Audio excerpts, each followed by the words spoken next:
नमस्कार दोस्तों, आप बीटी चैनल में आपका स्वागत है। अगर आप लोग मेरे चैनल में नए हैं तो मेरे चैनल को सब्सक्राइब कर दीजिए। साथ ही कहानी अगर पसंद आए तो कमेंट में ज़रूर बताएं। तो चलिए दोस्तों, आज की कहानी शुरू करते हैं। बिहार राज्य के मधुबनी शहर का रहने वाला अजय, जिसकी उम्र तकरीबन 20 साल थी, वो अचानक अपने घर से हफ्तों गायब रहा। एक सप्ताह तक परिवार वालों की कोशिश नाकाम रही और एक हफ्ते बाद अजय खुद अपने घर को वापस आ गया। परिवार वालों को काफ़ी आश्चर्य हुआ कि आखिर अजय कहाँ चला गया था। अपने घर को आने के बाद अजय से जब उसके परिवार वालों ने पूछा कि वो इतने दिन कहाँ था, तो उसने कुछ नहीं बताया। वो यही कह रहा था कि मुझे कुछ नहीं मालूम, मैं बिल्कुल ठीक हूँ। एक महीने बाद उसके परिवार वालों ने गौर किया कि अजय के स्वभाव में बहुत तेज़ी से बदलाव हो रहा है।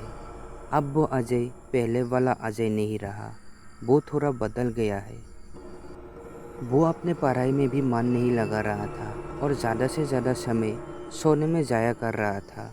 ये अजीब बात इसलिए थी कि अजय पहले कभी ऐसा नहीं था, लेकिन इस बार वो अपने से विपरीत काम कर रहा था। जब उसके परिवार वालों ने देखा कि अजय अपना पूरा वक्त बर्बाद कर रहा है, तो उसे पढ़ने के लिए उन्होंने उसे पटना भेजने का फैसला किया। कुछ ही दिन बाद घर से अजय पढ़ने के लिए पटना आ गया। पटना में आकर अजय ने किराए पर एक रूम लिया, जिसमें उसे एक और रूममेट मिल गया था, जो अजय के साथ ही रहता था। अजय के इस नए दोस्त का नाम साहिद था। वो भी अकेला ही रहता था, पर उसे अब अजय का साथ मिल गया था। उसने सोचा कि साथ में रहकर हम दोनों की पढ़ाई अच्छी तरीके से पूरी हो जाएगी।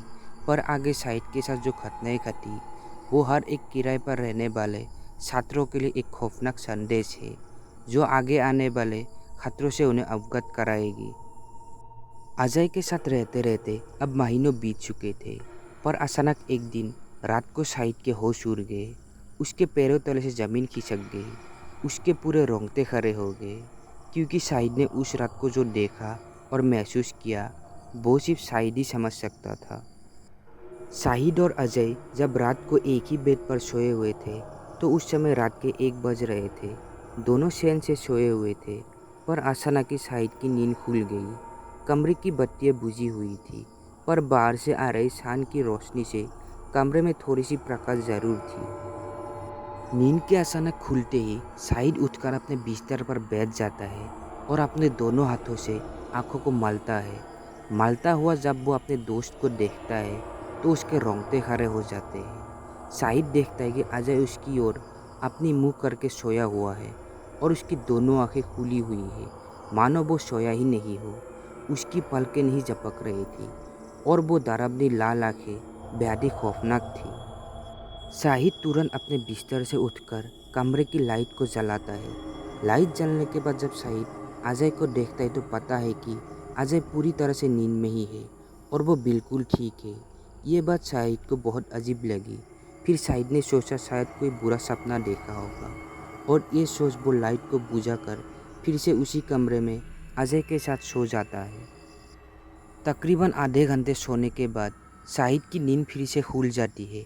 इस बार शाहिद जब अजय की ओर देखता है, तो इस बार अजय अपने बेड पर नहीं था। शाहिद पूरी तरह से घबरा जाता है।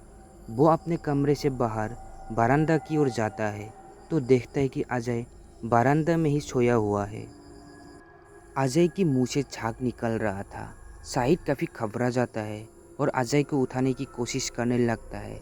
शाहिद जैसे ही अजय को हाथ लगाता है, तो अजय तुरंत ही उसके हाथों को दांतों से काट देता है, जिससे शाहिद के हाथों से खून बहने लगता है। अजय को चेहरे को देखना शाहिद को बहुत ही डरावना वाला पल था, क्योंकि उस समय अजय की चेहरे की बनावट बहुत ही बदल गई थी और उसका व्यवहार भी बहुत अजीब हो गया था, मानो उस पर किसी प्रेत का साया हो। काफ़ी शोरगुल होने के बाद किराए पर रहने वाले बाकी सभी लोग भी जाग जाते हैं। वो लोग भी जब अजय को इस हालत को देखते हैं, तो पाते हैं कि अजय वहीं पर सोया हुआ है और उसकी तबीयत बिगड़ी हुई है। लोग उठाकर उसे वहीं के हॉस्पिटल में भर्ती करवाते हैं। रात खत्म होते होते तब तक अजय के परिवार वाले भी उस हॉस्पिटल तक पहुंच ही जाते हैं। वहां पहुंचने के बाद शाहिद ने अपनी सारी आप बीती उसके परिवार वालों को सुनाई। अजय के परिवार वालों ने भी इस बात को स्वीकार किए कि अजय ने ऐसा ज़रूर किया होगा, क्योंकि उसकी तबीयत घर से ही ऐसी ही थी। और उसके परिवार वालों ने अजय की सारी कहानी शाहिद को बताई। लेकिन शाहिद उसी दिन से ही अजय के साथ रहना छोड़ दिया और वहाँ से चला गया, क्योंकि शाहिद ने जो देखा वो सिर्फ तबीयत खराब होने वाली बात नहीं थी। जैसा कि शाहिद ने बताया कि उस रात शाहिद को ऐसा लगा कि मानो वो किसी आत्मा के साथ सोया हुआ है, क्योंकि एक आदमी के साथ सोना और एक प्रेत के साथ सोना दोनों की अनुभूति बेहद अलग होती है, जो सिर्फ मैं क्या कोई भी महसूस कर सकता है। तो दोस्तों, हमारी आज की ये कहानी कैसी लगी कमेंट में ज़रूर बताना। अगर आपके पास भी ऐसी कोई कहानी है जो शेयर करना चाहते हैं, डिस्क्रिप्शन बॉक्स में मेरा ईमेल आईडी है, तो उस पर शेयर कर सकते हैं।